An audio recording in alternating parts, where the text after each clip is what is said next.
नमस्कार.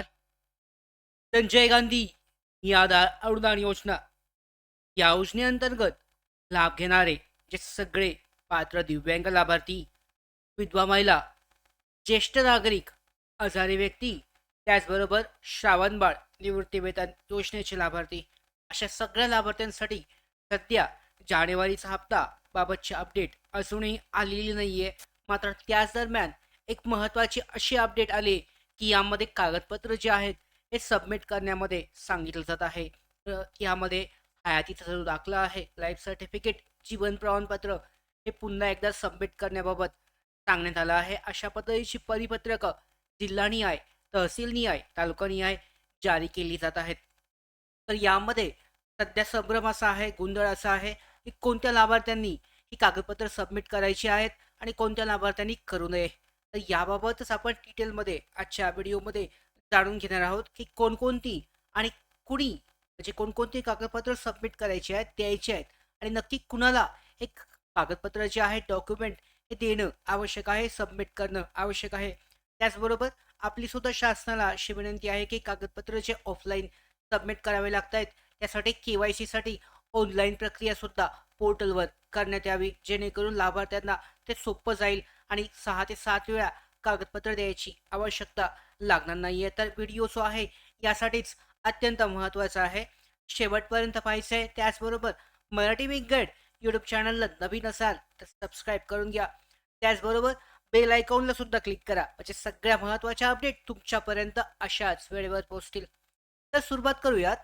ही जी नवीन यामध्ये अपडेट जे आहे परिपत्रक आलंय, व्हिडिओ जो आहे महाराष्ट्रातील संजय गांधी निराधार अनुदान योजना यांच्या लाभार्थ्यांसाठी आहे, ज्यात दिव्यांग, विधवा महिला, ज्येष्ठ नारी आहे, ज्येष्ठ नागरिक, यामध्ये ज्येष्ठ नागरिक आहे, वृद्धापकाळ लाभार्थी आणि आजारी व्यक्ती यांचा समावेश होतो.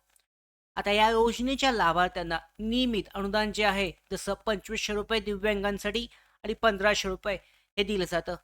पण काही तालुक्यांमधील सूचनांमुळे सध्या गोंधळ निर्माण झाला आहे. आपली शिरूर तालुक्यातील मला वाटतंय आणि त्याच्या अगोदर पुणे तालुक्याची जी आहे, पुणे जिल्ह्याअंतर्गत जी नवीन अपडेट आली होती, परिपत्रक जारी झाली होती. तर याबाबतच आपण व्हिडिओचा मुख्य उद्देश जो आहे, या सर्व प्रश्नांची उत्तरं तुम्हाला देणे, जेणेकरून लाभार्थ्यांना स्पष्ट समजेल की कागदपत्र कधी आणि कुठे जमा करायचे. मुख्य प्रश्न असा आहे की कुणी जमा करायचे. तर पाहू शकता 2 तालुक्यांतर्गत परिपत्रक आलं होतं. बाकी तहसील अंतर्गत सुद्धा तुम्ही चौकशी करू शकता. यामध्ये पत्रक जारी झालंय का किंवा काही माहिती असली तर तुम्ही चेक करू शकता. तुमच्या तालुक्याअंतर्गत तुमच्या तहसीलदार कार्यालयामध्ये चौकशी केली जाऊ शकते. तर नेर आणि शिरूर तालुक्यांच्या ज्या सूचना आहेत ह्या आल्या होत्या आणि यामुळे सध्या गोंधळ निर्माण झाला की कुणी कागदपत्र जमा करायची आहेत आणि कधीपर्यंत आणि कोणती कागदपत्र जमा करायची आहेत. शेवटची तारीख सुद्धा त्या परिपत्रकामध्ये दिलेली होती की 2 दिवसापूर्वी नेर आणि शिरूर तालुक्यांच्या तहसीलदार कार्यालयाने 31 तारखेपर्यंत कागदपत्र जमा करण्याच्या सूचना या दिल्या होत्या. या सूचनांमुळे इतर तालुक्यातील लाभार्थ्यांना शंका निर्माण झाली की ज्यांना नियमित अनुदान मिळत आहे त्यांना सुद्धा कागदपत्र जमा करावे लागतील का? महत्त्वाचा प्रश्न पाहू शकता. बाकीचे जे जिल्ह्यांतर्गत लाभ घेणारे सगळे लाभार्थी आहेत ते सुद्धा आता प्रश्न विचारतात की आम्हाला सुद्धा अशीच कागदपत्र सबमिट करावे लागतील का? की आमचा जो लाभ आहे पुढच्या महिन्यापासून बंद होऊ शकतो. या महिन्याची तर अपडेटच नाही आहे सध्या. आजची 17 तारीख म्हणजे जवळ-जवळ आज पूर्ण जवळ-जवळ 20 दिवस या महिन्याचे गेलेली आहेत. तरीसुद्धा गेल्या महिन्यासारखीच परिस्थिती ही आहे, पाहू शकता. तर पूर्वीच्या व्हिडिओमध्ये मी स्पष्ट केलं होतं की फक्त तुमच्या तालुक्याच्या किंवा जिल्ह्याच्या परिपत्रक जाहीर झाल्यावरच कागदपत्र जमा करायचे आहेत. अत्यंत महत्त्वाचं पाहू शकता. हा जो टॉपिक आहे, आता नेर आणि शिरूर हे जे तहसील आहेत या तालुक्याअंतर्गत परिपत्रक जारी झालंय, म्हणजे फक्त त्या तहसील अंतर्गत येणारे जे लाभार्थी आहेत त्यांनाच ती प्रक्रिया करायची आहे, त्यांनाच त्यांची कागदपत्र 31 जानेवारी 2026 पूर्वी जमा करायची आहेत. बाकी तहसील, बाकी ज्या तालुके असतील, बाकी जे जिल्हे असतील यांच्यासाठी काय असेल तर अपडेट त्यांच्या जिल्ह्याअंतर्गत सुद्धा चौकशी करा की परिपत्रक जाहीर झालंय का? परिपत्रक जर आला असेल तर आपण नक्कीच यावर व्हिडिओ घेतो. मात्र चुकून जर राहिला तरी सुद्धा तुम्ही तहसील कार्यालयामध्ये चौकशी करू शकता की अशा पद्धतीचं परिपत्रक जाहीर झाला आहे का? त्याच्यानंतर ना कागदपत्र जमा करण्याची वेळ आणि ठिकाण. तर कागदपत्र फक्त तेव्हाच जमा करा, जेव्हा तुमच्या तालुक्यातून तहसील कार्यालयाकडून अधिकृत परिपत्रक किंवा सूचना जाहीर होईल. अत्यंत महत्त्वाचं पुन्हा एकदा, ज्या तालुक्याअंतर्गत, ज्या जिल्ह्याअंतर्गत परिपत्रक जाहीर झालंय, त्यांनीच फक्त कागदपत्र जमा करा. डायरेक्टली तुम्ही जर कागदपत्र सबमिट केलीत आणि त्याच्यानंतर परिपत्रक जाहीर झालं, तर त्या ठिकाणी पुन्हा एकदा जे अधिकारी आहेत तुम्हाला सांगतील की पुन्हा कागदपत्र सबमिट करा. त्या कारणामुळे जिथे सांगितले तिथेच करा. जिथे नाही सांगितलं तिथे थोडा थांबा, थोडा प्रतीक्षा करा. तुम्हाला जे अपडेट येईल, परिपत्रक जाहीर होईल, तेव्हाच तुम्ही हे कागदपत्र द्या. सध्या पाहू शकता फक्त केवळ तालुक्यांमध्येच ही प्रक्रिया सुरू आहे, पण सर्वांसाठी नाहीये. त्यामुळे काळजी करण्याची गरज नाहीये. तुमच्या तालुक्यातील सूचना येताच तहसील कार्यालयात तुमची कागदपत्र जमा करा आणि याबाबतच्या अपडेट आपण अशाच व्हिडिओ किंवा अपडेट्सद्वारे तुम्हाला देत असतो. टेलिग्राम असेल, WhatsApp असेल आणि व्हिडिओ तर घेतच असतो. त्यामुळे तुमच्यापर्यंत 100% ही अपडेट आपण पोहोचवणार आहोत. आता महत्त्वाची गोष्ट म्हणजे जेव्हा परिपत्रक जाहीर होईल आणि शेवटची तारीख जी आहे दिली जाईल, तेव्हा काय-काय कागदपत्र लागतील सगळ्यांना माहीत असेल, तरीसुद्धा पुन्हा एकदा एकदा खात्री करून घ्या, की ही कागदपत्र तुमच्याजवळ बरोबर उपलब्ध आहेत का नाही. तर तुमच्या तालुक्यातील सूचनानुसार जी कागदपत्र लागणार आहेत, UD-ID कार्ड आहे, यामध्ये तुमचं हँडिकॅप सर्टिफिकेटचं कार्ड आहे, उत्पन्नाचा दाखला, इन्कम सर्टिफिकेट, रेशन कार्ड आहे, रेशन कार्ड लागेल, आधार कार्ड सुद्धा आवश्यक आहे.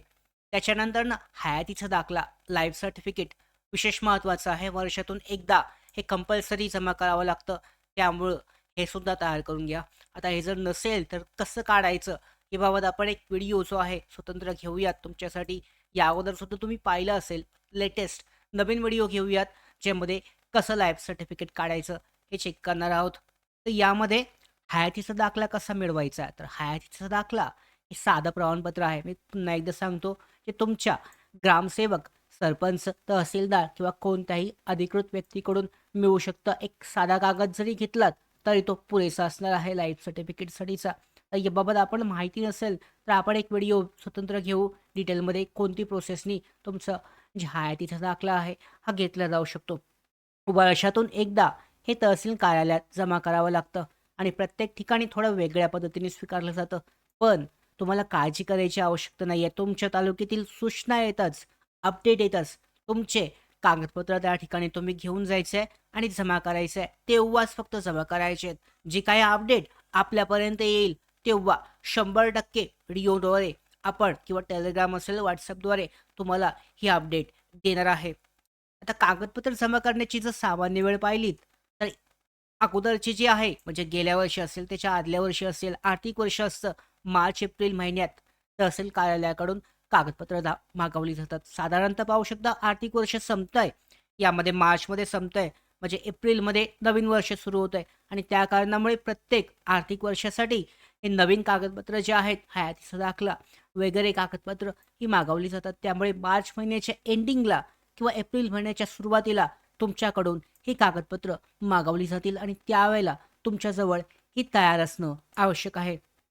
फक्त एकच गोष्ट लक्षात ठेवा, की अधिकृत पत्रक प्रसिद्ध झाल्यानंतरच, सूचना झाल्यानंतरच तुम्हाला तुमची कागदपत्र जमा करायची आहेत.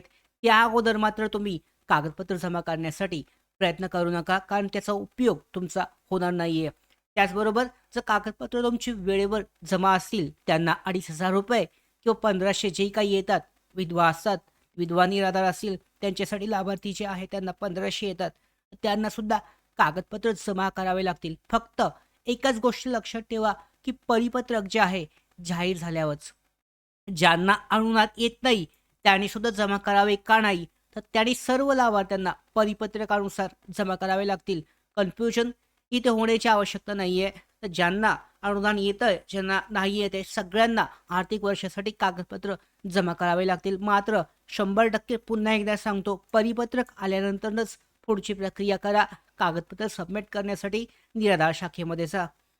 तर पाहू शकता पुढे ऑनलाईन सबमिशनसाठी आता माझं असं मत आहे, की हयातीचा दाखला आणि इतर कागदपत्र ऑनलाईन पद्धतीने जमा करण्यासाठी निराधार बांधवांसाठी सुविधा देण्यात यावी. कारण पाहू शकता त्या ठिकाणी जाऊन त्यांना पुन्हा पुन्हा जावं लागतं. म्हणजे हेलपाटे असे होतात किंवा म्हणू शकता की एकदा गेलोय, कागदपत्र दिलेत, दुसऱ्या वेळी पुन्हा एकदा कागदपत्र मागवली जातात किंवा कधी-कधी जे निराधार शाखेचे अधिकारी आहेत त्या ठिकाणी भेटत नाहीयेत. तर त्या कारणामुळे ऑनलाईन सर्व्हिस जी आहे, ऑनलाईन सुविधा पोर्टलद्वारे देण्यात यावी, ज्या ठिकाणी कागदपत्र ऑनलाईन अपलोड केली जाऊ शकतात, सबमिट केली जाऊ शकतात. तर अशा पद्धतीचा ऑप्शन जो आहे, विकल्प लवकरात लवकर शासनाने द्यावा अशी अपेक्षा आहे. कारण मोठी योजना खूप अगोदरपासून चालू असणारी आणि कायमस्वरूपी चालू राहणारी अशी ही योजना असल्याकारणामुळे हा ऑप्शन दिला तर लवकर लाभार्थ्यांना त्यांचं जे के-वाय-सी आहे, त्यांचे जे अपडेट आहेत, कागदपत्र हे वेळेवर जमा करता येतील.